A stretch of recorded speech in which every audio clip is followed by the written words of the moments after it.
We had a professor known as C.H. Fernando. He collected a lot of specimens from Malaysia. His collection were kept in the Jacob's biscuit box. I have no idea what to do when he gave me the box. Then he showed me how to use a microscope. When I placed the beetles under the microscope, I was so fascinated by the details that were offered. Every day I was just mounting beetles, labeling them and sticking them into entomological boxes. It took about a year before I could finish half the box.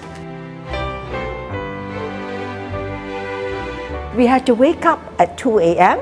I would be holding on to 2 pails and we'll head for the abattoir. Prior to that, our lecturer would have called ahead that the staff from the zoology department would be coming to collect the parasites from pigs.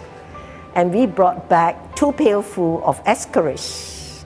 They were all living parasites, and the following day we had to kill those parasites, and that was another interesting process. All these done without much thought that we could be infected by the parasites ourselves.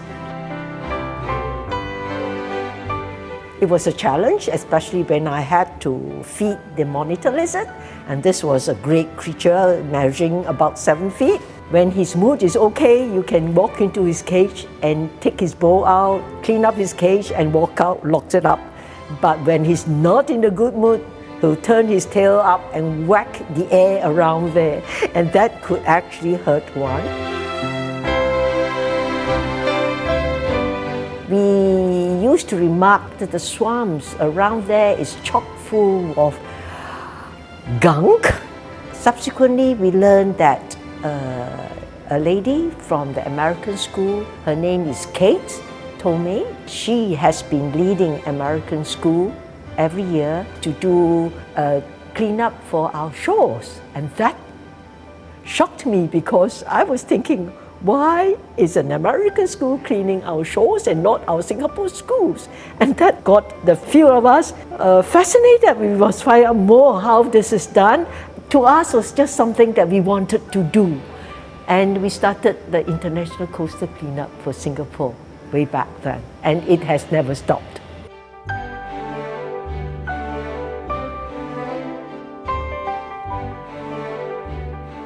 She said, it's okay, I only have donuts in there. I said, it's no matter whether you have a donut or whether you have an apple, but please keep it in the bag.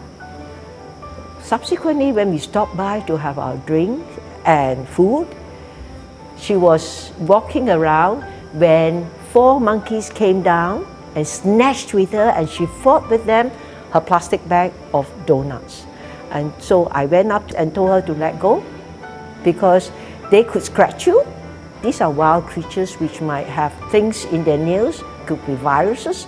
Apparently, after that incident, she went back to the school and complained to the principal to say that I did not protect her and that the food was stolen from her.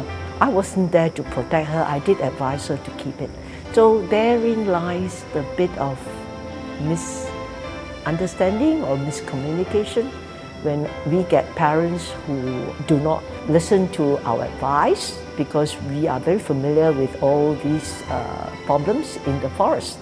But the children were okay. They were, after eating, they'll keep everything back into the bag and then we continue with our tour.